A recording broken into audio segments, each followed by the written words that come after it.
Assalamualaikum warahmatullahi wabarakatuh. Berjumpa kembali dengan Mimin yang akan membahas alur cerita Badai Pasti Berlalu dan prediksinya untuk kalian semua. Namun sebelum Mimin melanjutkan, Mimin mau tanya dulu nih guys, kalian dari tim mana aja? Leosis atau Helsis? Tolong jawab pada kolom komen ya, biar Mimin bisa tahu. Di episode kali ini semakin seru dan menegangkan serta menarik untuk kita saksikan. Siska akhirnya harus membawa Leora ke rumah sakit karena Leora sering pingsan dan mimisan. Dan saat ini Leora penyakitnya kambuh lagi. Siska yang panik akhirnya menelpon Tante Monik dan mengabarkan kalau Siska saat ini sedang di rumah sakit bersama Leora dan mengatakan kepada Tante Monik kalau Leora akan Siska periksakan dengan Ardan yang saat ini sudah menjadi spesialis anak. Duh guys, setelah diperiksa oleh Ardan, ternyata Leora menderita penyakit leukemia. Mendengar berita ini, Siska sangat panik.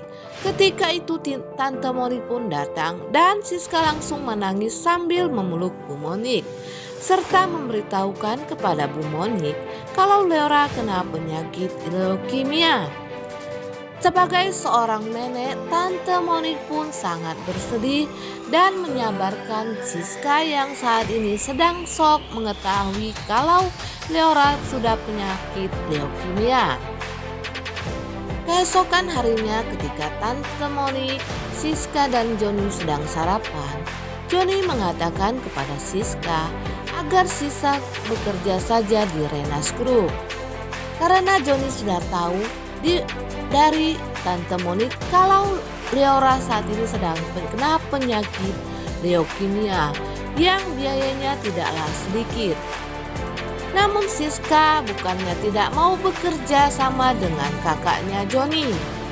Siska tidak mau bekerja di Renas Group meski Renas Group sekarang ini sudah menjadi perusahaan besar karena sudah bergabung dengan perusahaannya Pak Diki. Hal inilah yang membuat Siska menolak bekerja dengan kakaknya Joni. Siska terlalu membenci ayahnya sehingga Siska tidak mau lagi untuk bertemu dengan Pak Diki. Untunglah tidak lama kemudian Siska mendapatkan telepon dari perusahaan penjualan pupuk organik. Dan ternyata Siska diterima bekerja di sana. Tante Monik pun senang mendengar berita ini. Namun Joni berkata dalam hati, sebesar apa gaji Siska bila bekerja di perusahaan organik yang seperti itu, apalagi seperti minimarket. Dan Siska pun akhirnya ke tempat pekerjaan di mana Siska diterima bekerja, yaitu toko organik. Tapi Siska kaget ketika yang menjadi manajer dari perusahaan itu adalah Leha, pembantu Tante Marisa dulu. Maklum saja Leha ini ia bekas seorang pembantu rumah tangga atau PRT. Gaya dan lagaknya ini seperti bos besar saja. Ia memerintah Siska dan sok tidak kenal lagi kepada Siska. Siska yang melihat tingkahnya Leha ini sangat lucu dan tersenyum. Tapi tidak lama kemudian, bos toko itu pun datang dan Siska bersama Leha menunggu di depan pintu. Tapi Siska terkejut, ternyata yang datang itu adalah Helmi. Karena takut diketahui Helmi, Siska pun akhirnya bersembunyi di balik meja.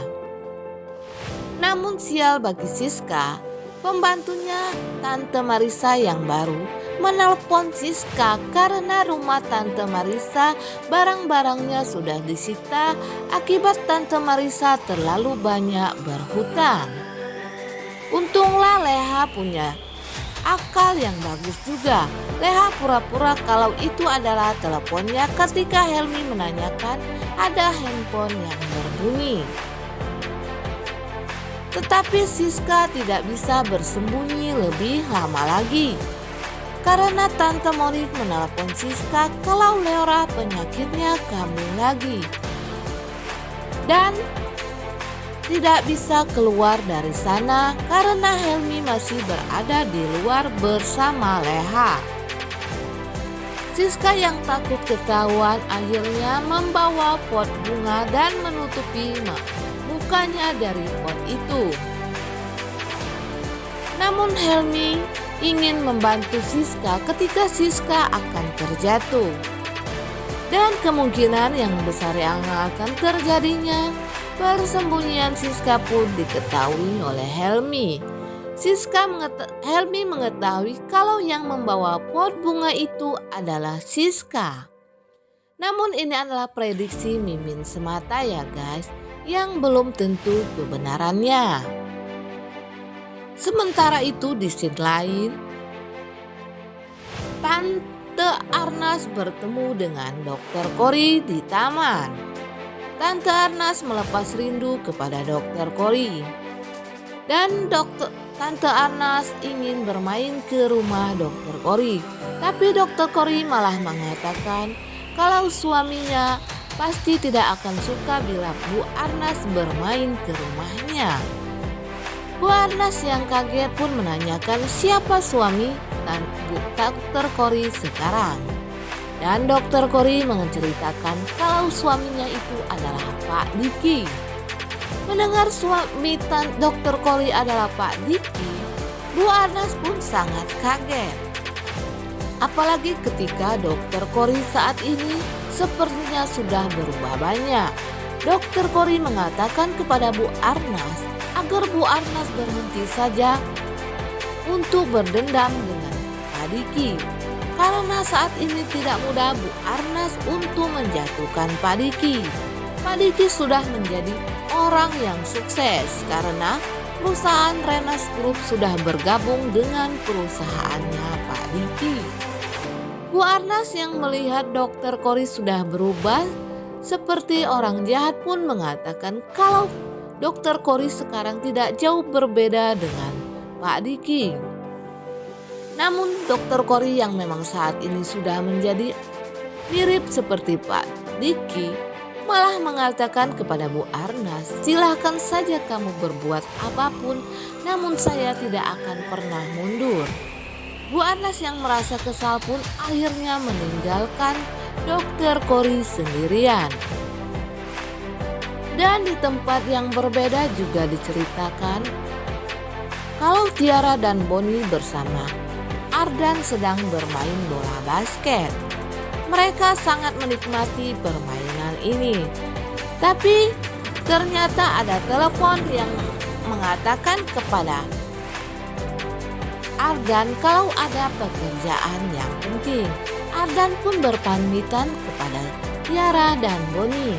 Tetapi tidak lama kemudian, ibunya Ardan datang menemui Tiara dan mengatakan kepada Tiara kalau Tiara harus menjauhi Ardan karena ia tidak setuju bila Ardan menikahi seorang Tiara yang janda beranak satu. Tiara yang tidak suka dikatakan begitu oleh ibunya Ardan pun mengatakan kepada Bu Ardan kalau ia juga tidak menyukai Ardan dan Ardan bukanlah tipenya, sambil mengajak Boni pergi dari tempat itu. Nah guys, Mimin kira sampai di sini dulu. Apabila ada kekurangan, Mimin mohon maaf. Mimin akhiri, wassalamualaikum warahmatullahi wabarakatuh.